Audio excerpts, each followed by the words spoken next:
This week on the Downsized news, Novo Nordisk confirms plans to launch its oral Wegovy pill entirely through telehealth platforms like Weight Watchers and Ro, signaling a major shift toward online obesity care. Across the Atlantic, Europe's leading obesity experts say semaglutide and tirzepatide should now be the first-line treatments for obesity and its complications. Plus, Pfizer's $4.9 billion bet on Metsera is already paying off, with early data showing a once-a-month GLP-1 that could change everything. Hey everyone, welcome back to the Downsized News. It's Monday, October 6, 2025, and we hope you're having a great day. Today we're diving into the latest on GLP-1s. I'm Laraine Durham, and I've lost over 50 pounds with the GLP-1 drug tirzepatide. This journey has transformed my life in more ways than one. We are here to help you feel informed, empowered, and supported in every step of your GLP-1 journey. So if you're ready for the latest news from the GLP-1 world with a little splash of motivation, stick around for updates you may not see anywhere else. I'm Christopher Durham. I've lost 100 pounds using GLP-1s, and this is where we share what it's really like. The wins, the hard days, and everything in between. We talk about how these medicines changed our lives, the news that impacts all of us, and the science that's shaping what comes next. If you're new to our channel, welcome. And if you've been with us for a while, welcome back. Please keep in mind we are not doctors and this is not medical advice. This information is for entertainment purposes only. We share videos on GLP-1 topics every single day, so make sure to hit that like and subscribe button so you don't miss an episode. We cover everything happening in the world of GLP-1s, from Mounjaro, Zepbound, Wegovy, and Ozempic to the new treatments on the way. We look at the science, the policy, and the real stories behind those medications. Our goal is simple: to help people who are treating the disease of obesity understand what's changing, what's coming next, and what really matters. Story number one, we've been talking about Novo Nordisk's oral Wegovy for months, and now we're learning more about how the company plans to launch it once the FDA signs off.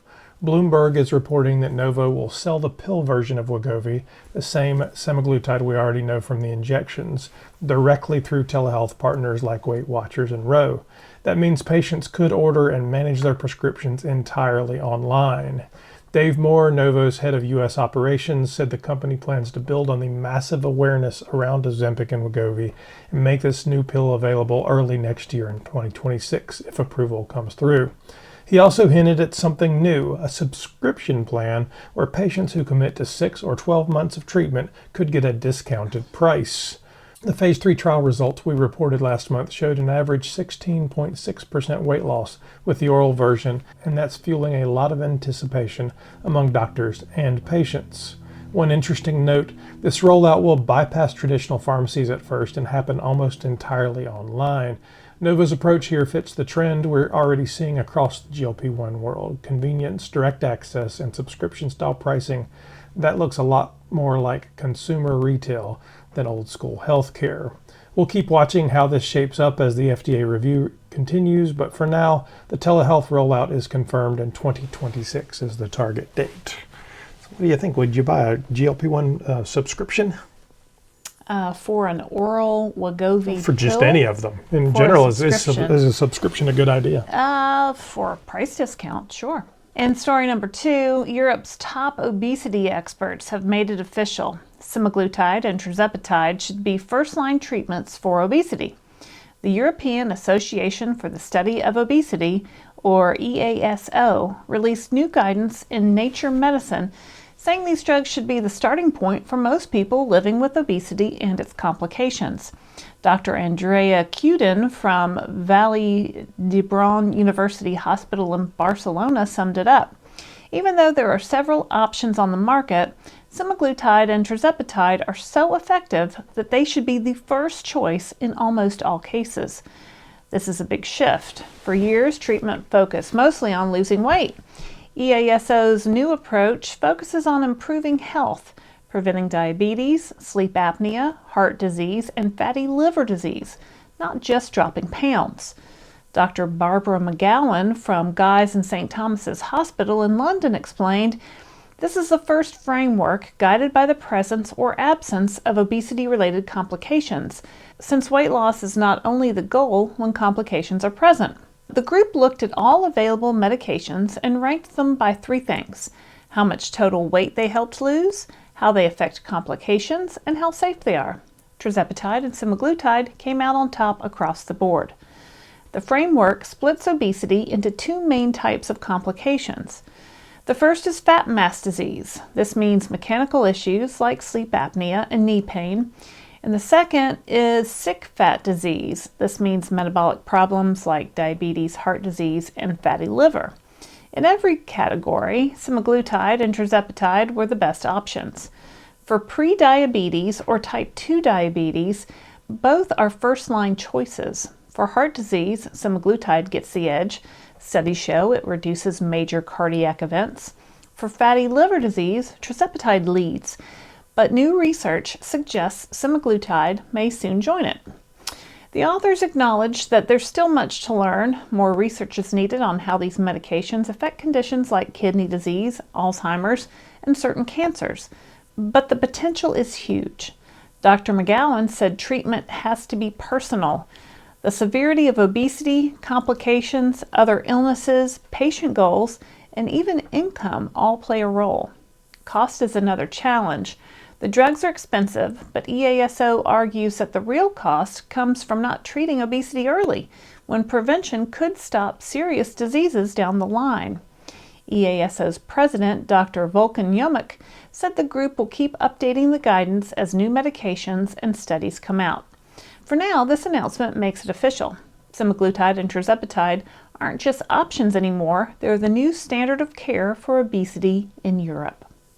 I mean, basically every bit of research we've seen for the last 2 years has been building to this. Right. Let's just get right to the point. And if we can keep you from getting fat, we don't have to worry about all the things that come with it. What a novel idea. I know. It's crazy. Story number 3, as we reported last week, Pfizer made a bold move, spending $4.9 billion to buy the biotech startup Metsera. That decision already looks like it's paying off. Metsera's experimental GLP-1 called MET-097I has shown impressive results in mid-stage trials. This could become the first once-a-month GLP-1 injection for obesity. In the Vesper-1 trial, the patients lost an average of 14.1% more weight than placebo after 28 weeks. At the highest dose, some participants lost over 25% of their body weight. Researchers said weight loss continued even past 6 months, and there was no plateau. A second study, Vesper-3, is testing monthly dosing. So far, the tolerability looks excellent. Only 13% of participants reported nausea and 11% reported vomiting, with minimal diarrhea. That's far better than we typically see with today's weekly injectables. Dr. Steve Marceau, Metsera's chief medical officer, said the drug combines strong results with convenience. MET-097I achieved dual agonist-like weight loss with only 2.9% discontinuation, he said. Pfizer's acquisition also gives it access to a deep pipeline of related treatments. MET-815, a version that could be given just 4 times a year, MET-0970, an oral version in early testing, and 2 combination drugs pairing GLP-1s with amylins and GIPs. All of these are built on Metsera's Halo platform, a new peptide technology that helps drugs last longer in the body, making monthly or even quarterly dosing possible. Dr. John Busey from UNC called the results remarkable. He said to really change the game, a new GLP-1 has to match or beat tirzepatide and make treatment easier.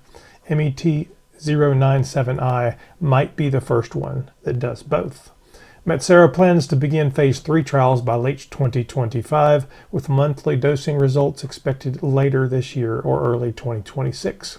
If those numbers hold, Pfizer could soon deliver a once-a-month GLP-1 that rivals tirzepatide and finally gives patients a simpler, longer-lasting option in the fight against obesity. It's a lot. Pfizer's jumping in big. Yeah, I mean, I'd love to have a once-a-month treatment as opposed to a weekly treatment. Well, and a lot of people, when we've talked about these monthlies, were worried about, well, what are the side effects going to look like? Well, this side effect profile is better. Right, so less nausea, less constipation. That's always the question, the first questions, right? Or what are the side effects? So, in story number 4, the biggest public relations win of the week was a story about both Costco and Novo Nordisk. Dozens of major media outlets ran headlines saying, Costco will sell Ozempic and Wegovy at half price.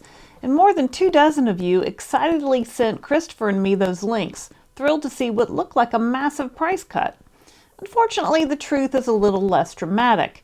The $4.99 price is only half off the inflated retail price, which runs well over $1,000, and it simply matches the same Novo Nordisk savings program already available through CVS, Walmart, and the company's own website.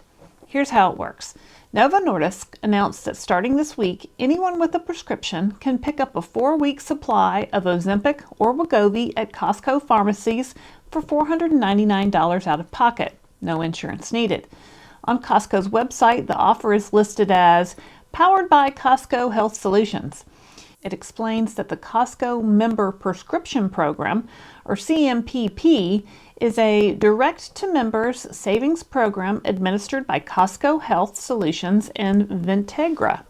Participating pharmacies are subject to change without notice and are not available in all areas. CMPP is not insurance or intended as a replacement for insurance.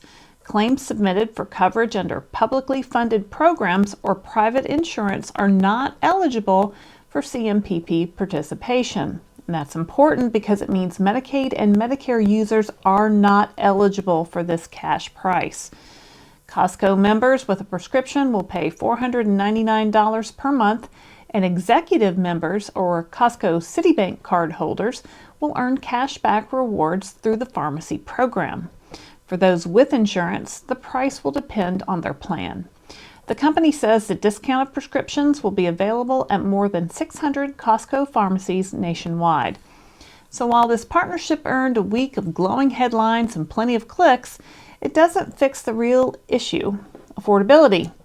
Because treating the disease of obesity shouldn't depend on whether you can afford a warehouse membership or a $499 a month bill. The end. Right. So, I mean, everybody saw this story. Wegovy's $499 at Costco.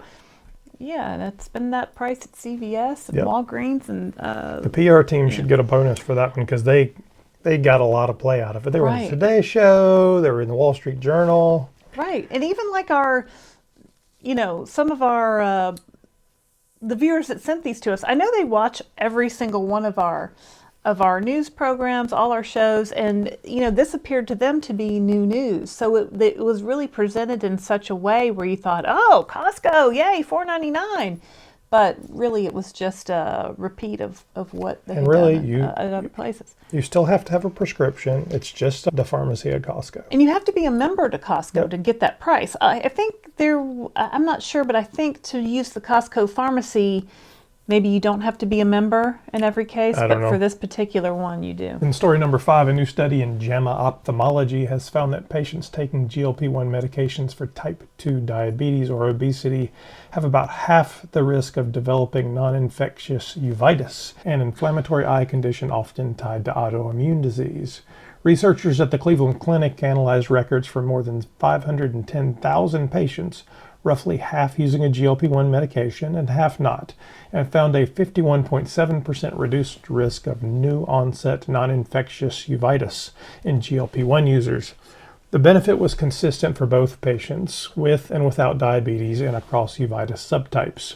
This is the first study to demonstrate a possible protective association between GLP-1 therapy and uveitis, said Dr. Sumit Sharma, a vitreoretinal surgeon and uveitis specialist at Cleveland Clinic's Cole Eye Institute. It's also the first to show a reduction in autoimmune disease with GLP-1 medications.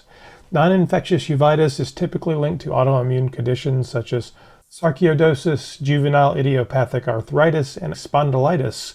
There is currently no preventive therapy, only steroids for flare-ups, and long-term immunosuppression for recurrent cases. The study team, led by medical student Nitesh Mohan, believes GLP-1 medications' anti-inflammatory properties may explain the effect.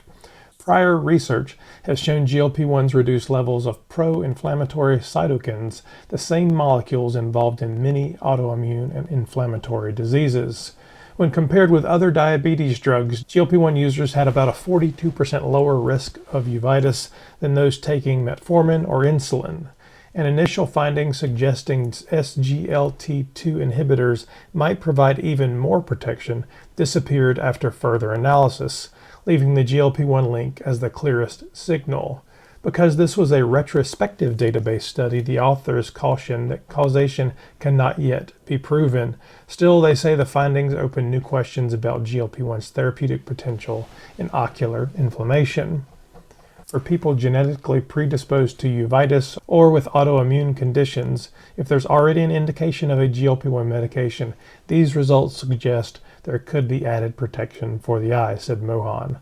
Further research, including prospective clinical trials, will be needed to confirm whether GLP-1 medications can one day be used not just for metabolic disease, but for preventing autoimmune eye disorders as well. In story number 6, in new research from Yale School of Medicine, scientists have discovered that GLP-1 receptor agonists, drugs like semaglutide, Ozempic, Wegovy, and others, may help protect the liver during alcohol consumption, even as they alter how the body metabolizes alcohol.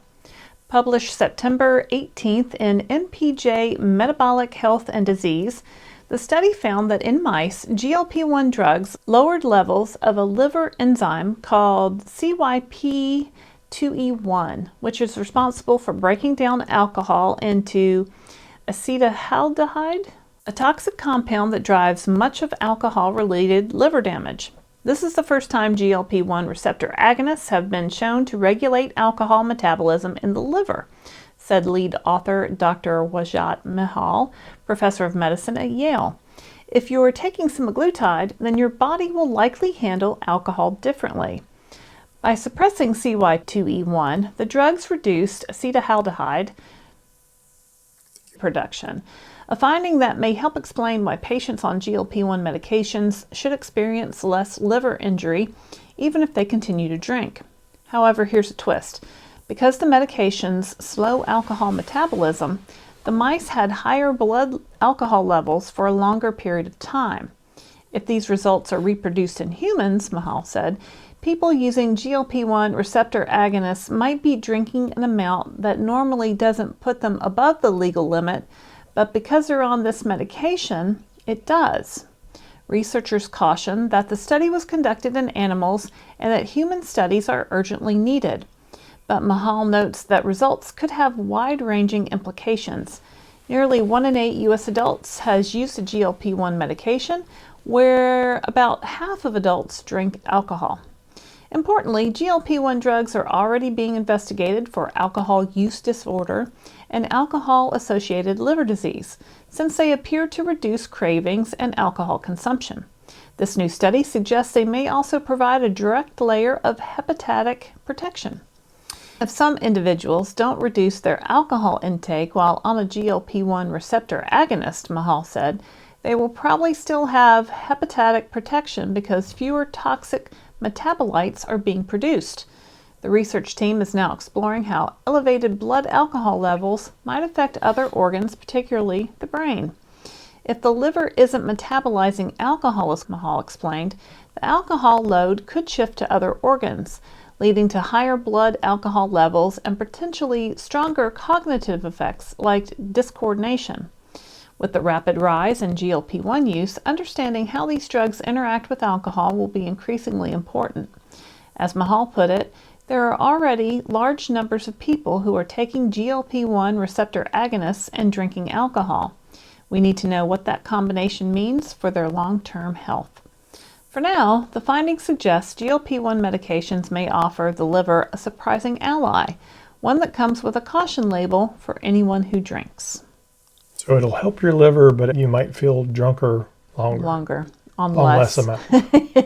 Yeah, so, I think the takeaway here is if you're going to drink alcohol on a GLP-1 medication, be careful. You might be more affected than you usually feel on your first 1 or 2 drinks. Story number 7, a major new study out of Denmark has confirmed that GLP-1 medications don't just help control blood sugar and weight, they also protect the heart in everyday use. Researchers analyzed health records from more than 25,000 people with type 2 diabetes between 2012 and 2022, comparing 6,681 patients who started a GLP-1 medication with 19,072 who started a DPP-4 inhibitor.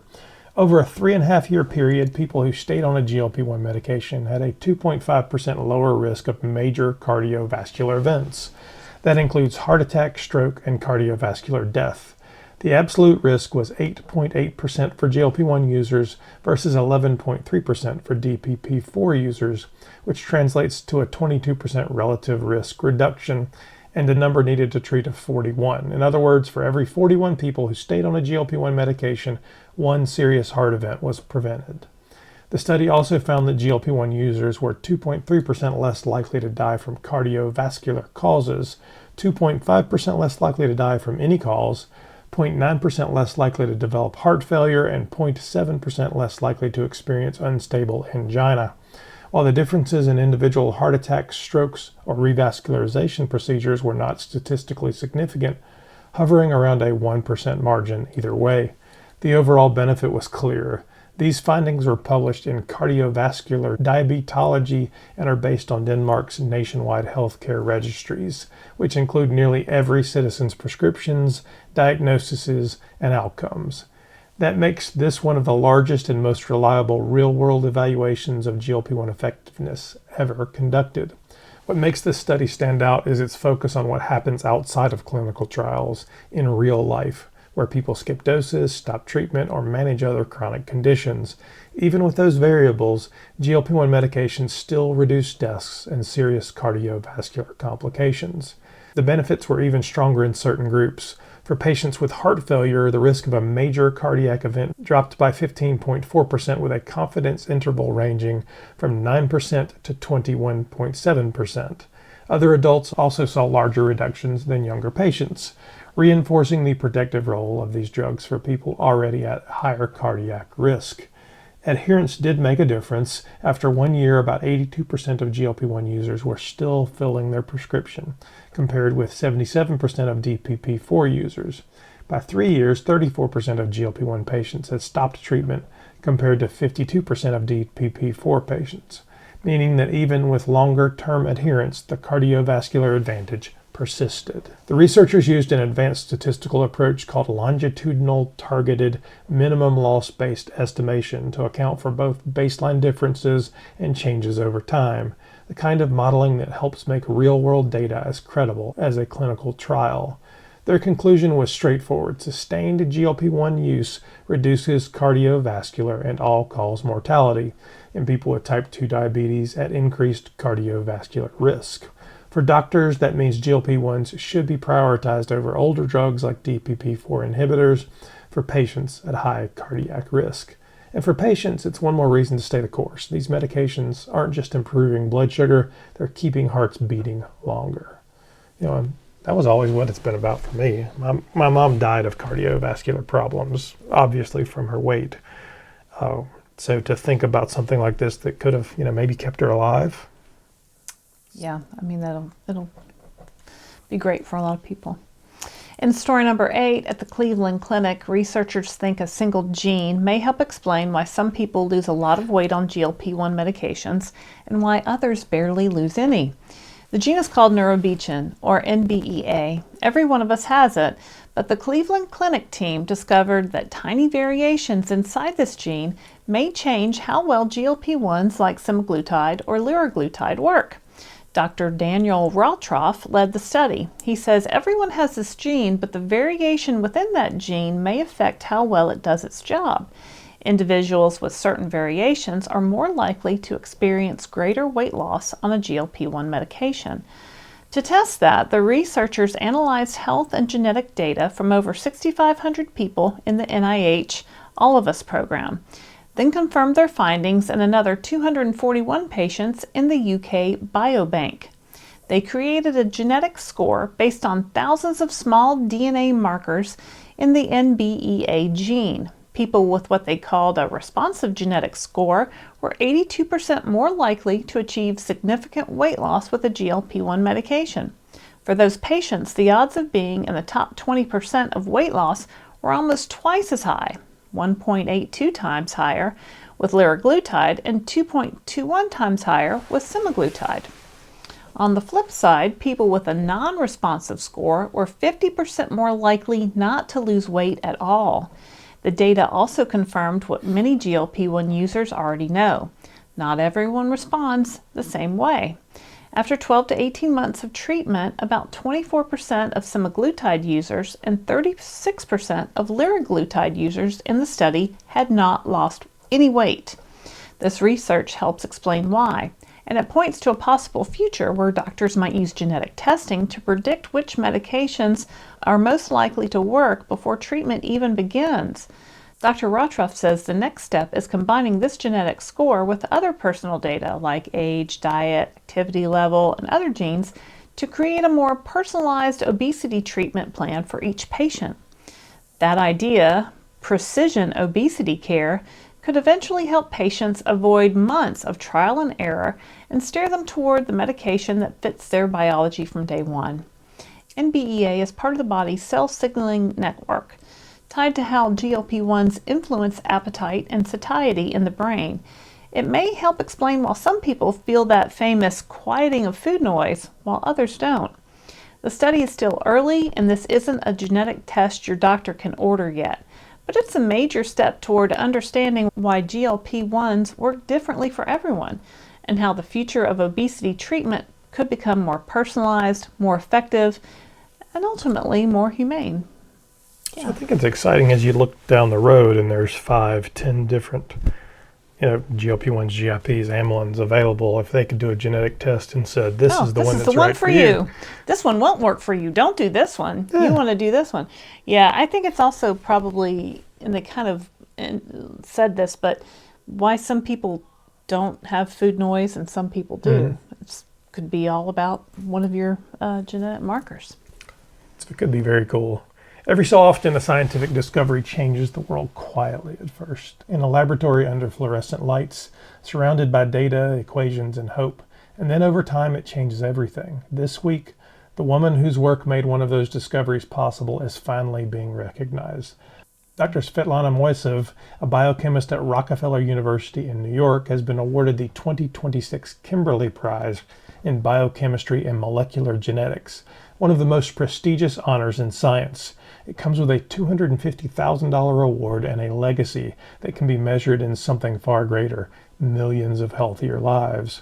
Back in the 1980s, Dr. Mojsov was studying hormones produced in the gut when she identified one that would change medicine, GLP-1. She discovered that it could help regulate blood sugar, stimulate insulin release, and slow digestion. That simple but revolutionary insight became the scientific foundation for an entire generation of treatments for diabetes and obesity. Born in North Macedonia, Dr. Mojsov studied physical chemistry at the University of Belgrade before moving to the United States to work under Nobel laureate R. Bruce Merrifield at Rockefeller University. Her early work focused on peptide chemistry, building and understanding the molecules that send messages throughout the body. Later at Harvard Medical School and Massachusetts General Hospital, she proved that GLP-1 could be used to control blood glucose. From there, a new field was born. Northwestern University's Dean Dr. Erica Nielsen called her an extraordinary scientist whose career has had a profound impact on human health globally. The Kimberly Prize, created in 2023 by philanthropist Kimberly Corey in honor of her late husband Lou Simpson, recognizes scientists whose discoveries move from theory to therapy, from the lab to changing lives.